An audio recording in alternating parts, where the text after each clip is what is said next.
작가님 혹시 면허는 있는데 면허를 딴 그 순간부터 한 번도 운전을 안 했어요. 무서워서. 별로 조심성이 많지 않아가지고 차를 끌고 나가려고 하면 우리 집안 식구들이 다 긴장을 해요. 차가 다칠까봐. 차가 다칠까봐.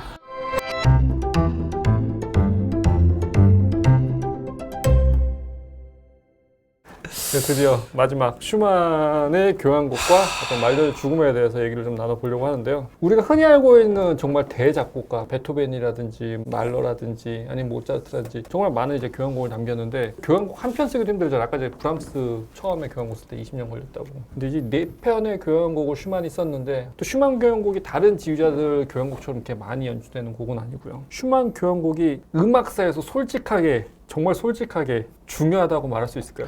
저는 중요하다고 생각해요. 1841년도에 1번을 쓰고 바로 4번을 썼어요. 지금 우리가 아는 4번. 그 다음에 2번, 그러니까 3번이 제일 마지막이에요. 근데 이제 저희가 베토벤 교향곡을 보시면은 네. 베토벤 교향곡에 뭐 예를 들어서 운명 교향곡이라고 예를 들게요. 그럼 멜로디를 어떻게 한번 불러보실 수 있으세요? 빠빠빠빠. 빰빠빠빠빰 부를 수가 있죠. 네. 그렇죠? 어디 뭐 좋아하는 심포니의 어떤 악장의 멜로디를 한번 불러보세요. 그럼 멜로디를 부를 수가 있는데 슈만 교향곡은 그게 안 돼요. 왜 그러냐? 왜 그럴까요? 그 멜로디하고 화성하고 리듬하고 완전히 밀접한 연관이 있어요. 너무너무나 서로 밀접한 연관이 있기 때문에 멜로디에 화성하고 리듬을 빼서는 안 되고 화성에서 멜로디하고 리듬을 빼서 안 되고 리듬에서 멜로디 화성을 빼서 안 되고 이 세 개가 다 작동이 돼야지 말하자면 슈만이 되거든요. 그 짤막짤막한 곡들을 예를 들어 보시면 뭐가 멜로디야? 뭐가 멜로디야? 이렇게 멜로디 선율이 복합적으로 이렇게 막 돼 있어가지고 이게 굉장히 새로운 시도라고 저는 생각을 하거든요. 일본 교향곡 같은 경우는 팀파니가 3대가 등장해요. 최초로 세대로. 3번 교향곡은 이제 굉장히 특이한 게 이제 라인이라고 아까 말씀드렸잖아요. 저는 이게 베토벤의 3번 교향곡 6번이 생각이 나요. 베토벤 3번이 E 플랫 장조였잖아요. 이제 라인도 말하자면 E 플랫 장조거든요. 이 3번도 5악장으로 돼 있고 베토벤 6번도 5악장으로 돼 있죠. 라인이라고 하는 게 경치 이런 어떤 풍경. 베토벤 6번도 전원 교향곡 그런 거에서 조금 약간 4악장이랑 5악장이랑 연결이 돼 있어요. 4번 같은 경우는 아예 1, 2, 3, 4악장이 쭉 이어져 있거든요. 그런 면에서 베토벤의 이어왔던 그런 전통? 그런 어떤 소나타 형식, 발전이 돼야 되고 무슨 구성 이거에서 조금 약간 더 벗어나서 한 차원 더 벗어나서 조금 어떤 새로운 음악성적인 그런 어떤 거를 보였다. 그리고 제가 아까 그 얘기하려다 만 게 뭐였었냐면 작가님께서 말씀하셨듯이 슈만은 굉장히 순수한 어떤 그런 음악을 추구했었던 사람 같아요. 클라라도 누누이 얘기를 했었어요. 내 남편의 음악을 못 알아본다. 좋은데 클라라의 연주에서나 들을 수 있는 거예요. 슈만의 음악을. 멘델스존이 지휘했으니까 슈만 곡이 연주가 될 수 있었던 거고. 네. 그러니까 뭐랄까 참 안쓰럽죠. 그 슈만의 그런 어떤 삶이 조금 살짝 재밌는 게 뭐냐면 1악장의 길이가 제일 길어요. 그리고 나서부터 점점 짧아지거든요. 그게 뭘 뜻하냐면 1악장에 슈만의 아이디어, 폭풍적인 그런 아이디어가 다 1악장에서 드러나고 그 다음 악장에서 조금 뭔가 연계시키고 교향곡만 그런 게 아니라 네, 그렇죠. 다른 곡들도 대체로 슈만의 작품들이 그런 오케스트라 곡들이 대두예요. 오케스트라 곡뿐이 아니라 뭐 피아노 소나타라든가 다 보면은 앞에 되게 장황하게 뭔가 다 펼쳐놓고 그다음에 이제 그러니까 이제 듣는 사람들도 이게 슈만 심포니가 그렇게 길다는 느낌을 아마 못 들으실 거예요. 1악장은 처음이니까 막 들으실 거 아니에요. 2, 3, 4 점점 짧아지니까 이것도 약간 뭔가 교향곡의 어떤 그런 트렌드? 그런 거를 조금 약간 슈만이 저희가 보통 공연장에서 이제 약간 늦으면 1악장 때 못 들어가잖아요. 이 공연만큼은 시간 지켜서 들어와야 돼요. 그렇죠.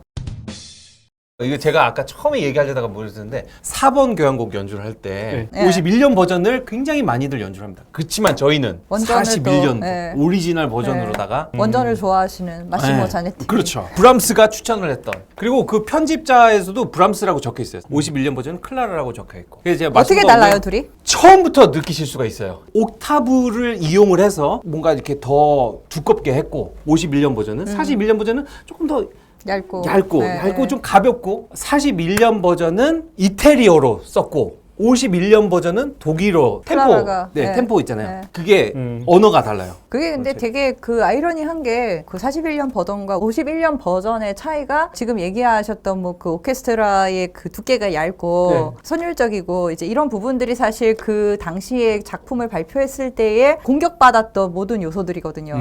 예, 화성이 두텁지 못하고 예, 그다음에 이런, 약박에 예, 약박이고 약박의 멜로디가 예, 나오고 예, 그런 것도 교향곡이 굉장히- 너무 단순하다. 예, 그리고 선율 위주다. 이렇게 근데 이게 얘기를 원래 하죠. 버전 차이일 경우에는 그렇게 많은 변화를 주지 않는데 이거는 좀 변화가 큰 건가요? 그냥 클라라가 사람들이 비평하고 있는 그 모든 요소들을 갖다가 보강을 한 거죠. 얇다 그러니까 두껍게 브람스 만들고. 같이 두껍고 더 뚱뚱하게 더 네.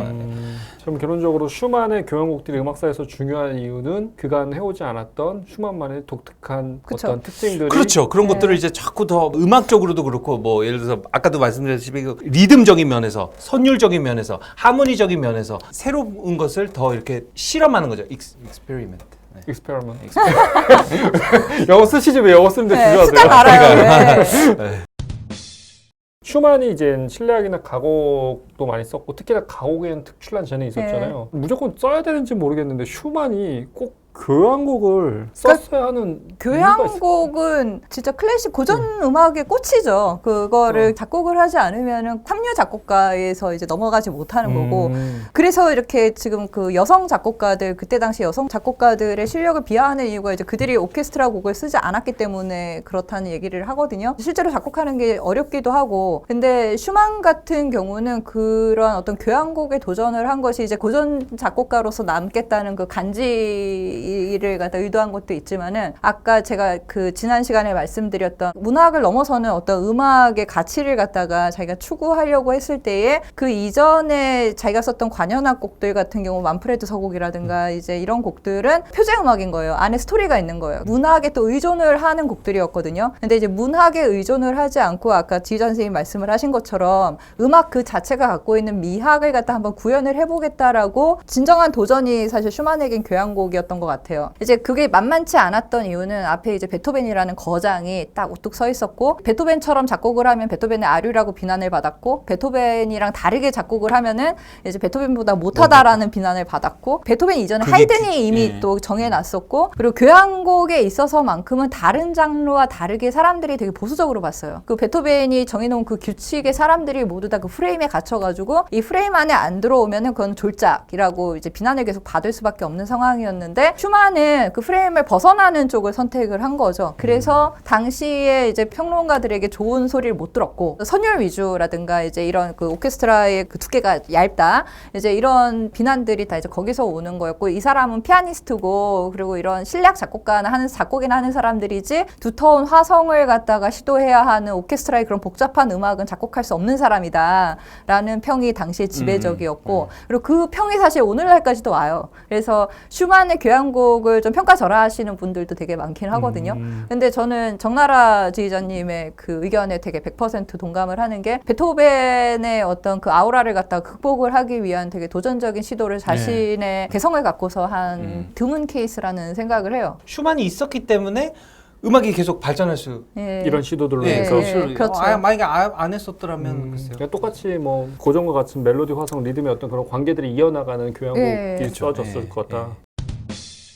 이 슈만이 이제 지휘자로서도 활동을 했는데 그 교향곡 작곡에서 평가절하를 당했던 여러 가지 이유 중에 하나가 지휘자로서 커리어가 그렇게 성공스럽지 못했던 것도 있었어요. 그 디셀도르프에서 지휘를 할 때에 단원들이랑 되게 사이가 안 좋았대요. 그 항상 연주를 할 때마다 망가지고 그리고 단원들한테 안 좋은 소리 듣고 이제 그러면서 저 사람은 오케스트라를 모르는 사람이다. 이제 그렇게 얘기를 들으면서 나중에 이제 자신의 교향곡을 발표를 하고 나서도 오케스트라를 모르는 사람이 이렇게 곡을 쓰니까 이 모양이지. 이제 이런 소리도 듣고. 다중인격인데 곧 사이가 좋았을 수는 없지. 다중인격과는 상관 그거 자기 실력을 가지고 이제 얘기하는 탓을 거예요? 했으니까. 맨델스존 같은 경우는 굉장히 오케스트라 에서 이렇게 굉장히 뭔가 지휘자로서 되게 이렇게 그렇죠. 각광을 네. 받았었는데 멘데스존은 또 이제 좋은 근데 환경에 이제- 나왔으니까 성격도 좋지 않았을까요?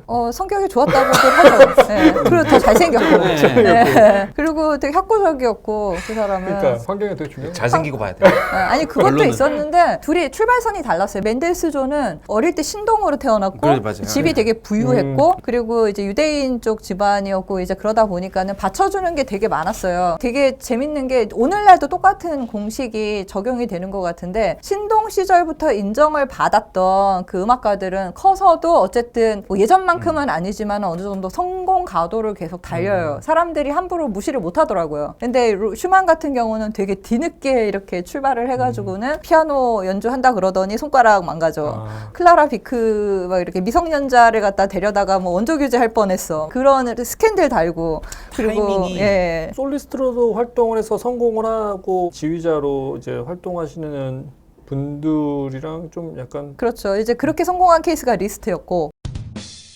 그 지휘자님 교향곡 슈만 교향곡의 특징에 대해서 말씀을 해주셨는데 그런 특징들을 가지고 이제 지휘를 준비할 때 다른 작곡가의 작품들하고 좀 다르게 준비가 되나요? 아니면 슈만 교향곡을 할 때 중요하게 생각해야 될 게 뭐냐면 이 오케스트라가 연주를 할 수 있느냐 없느냐를 먼저. 진짜 그래요? 네. 왜냐면 슈만 심포니가 간단하지가 않아요. 너무 어렵고 정신분열적이에요. 리허설하면서 정신분열이 일어날 수도 있어요. 지휘자. 오. 무조건 따로 연습하는 거 있잖아요. 네. 현, 목금관 하는 것을 필수예요. 필수. 1번도 그렇고 1번서부터 4번까지 교향곡을 들어보시면 아시겠지만 너무너무나 디테일하게 생각해야 될 것들이 너무 많거든요. 너무 섬세해요. 슈만의 인격처럼 너무너무나 섬세하고 그렇게 건드려야 될 것들이 너무 많고 지휘하면은 그냥 저절로 가는 것이 아니라 밸런스적인 면, 그다음에 현하고 같이 가야 되는 거, 리듬적인 면에서도 컨트롤하기가 굉장히 어렵거든요. 자칫 잘못하면 뭐 목금관이 빠르고 자칫 잘못하면 현이 빠르고. 예를 들면 곡이 이제 나오면 반주가 있고 멜로디가 있는 파트가 있고 그렇잖아요. 근데 아까도 말씀드렸다시피 슈만은 이게 다 맞물려서 맞물려서 간다니까 이게 그 어떤 하나의 그것도 놓치지 않을 거예요. 뭐 이런 놓치지 않을 거예요. 진짜. 이거 하나 들어가 놓치지 않을 거예요. 놓치지 않을 거예요. 이게 정말 뭐 모차르트나 베토벤처럼 네. 당대의 인정을 받으면서 활동했던 작곡가 있고 혹은 이제 슈베르트처럼 좀 죽을 때까지 너무 일찍 죽었죠. 네.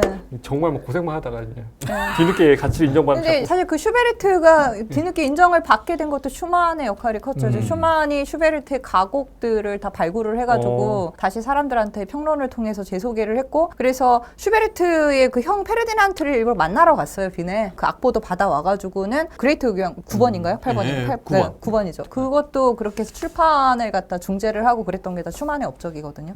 슈만의 그 성악곡들이 슈베르트로부터 영향을 받은 게 굉장히 많죠. 지금 사실 이제 마지막 질문 저희 그동안 계속 얘기해 오면서 어느 정도 이제 답변이 된 것 같기도 한데 마지막 정리하는 면에서 슈만은 네. 이제 어떤 작곡가인지 당대 인정을 받은 작곡가인지 아니면 오히려 후대에 더 점차 인정을 받을 만한 작곡가인지 혹은 뭐 작가님 생각이 아까 말씀을 드렸듯이 정말 잘난 아내를 둔 덕분에 역사 속에 묻힐 뻔하다가 구사일생으로 살아남아서 아내 덕분이. 아내 덕분에 네, 아니, 그러니까 그때 따로따로 생각을 해야 할 것 같아요. 그 당대의 인정을 받느냐 아니냐는 운의 문제지 그 사람의 실력의 문제는 아니라고 생각을 하거든요. 그렇기 때문에 죽고 나서 인정을 받는 사람들이 너무 많고 미술도 마찬가지고 뭐 맞아. 반 고흐라든가 이런 사람들이 다 가난하게 죽었잖아요. 그것은 이제 그들의 팔자일 뿐이고 이제 그러한 실력이라든가 그 재능이라든가 작품성을 발굴을 하는 그것은 이제 그 사람들의 몫이 아니라 이제 그 주변 사람들이라든가 아니면은 이제 듣는 사람들의 귀의 문제인데 클라라가 없었으면은 슈만도 없었다는 거는 정말 확실하게 말씀드릴 수 있는 어떤 예, 얘기라고 할 수 있을 것 같아요.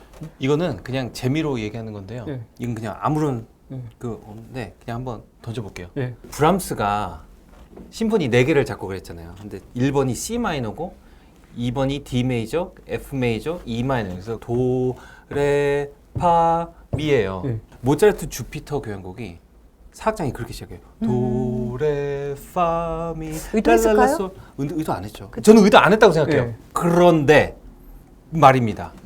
슈만 협주곡을 보면은 예. B 플랫, C, E 플랫, D. 시, 도, 미, 레. 오는 내리죠. 오는 모를 내려서. 네. 더라리라.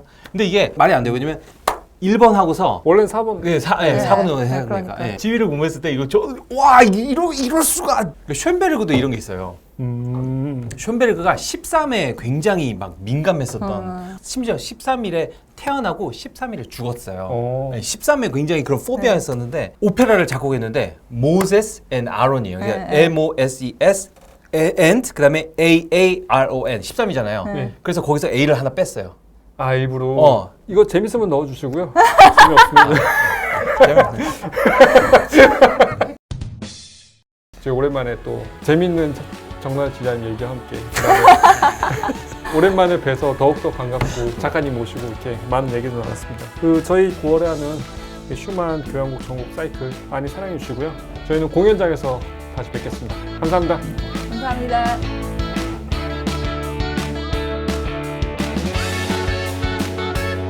너무 오랜만에 뵙는 거 아닌가 싶은 생각을 하고 왔는데 몇 달 안 됐어요. 한 3-4달? 오래된 거죠. 아. 지난해에는 거의 한 달에 한 번씩 만났잖아요, 저희가. 아 이번 주 오래 뵙구나. 좀 살쪘어요 그래서 제가. 저도 쪘어요. 아 그래도 보고 보세요. 아 이게 자꾸 이렇게 앞으로만 나오니까 사이즈가 바뀌지는 않았죠. 아직은 아니에요. 아직은 사이즈 바뀌면 큰일 나요. 용돈으로 사야 되기 때문에.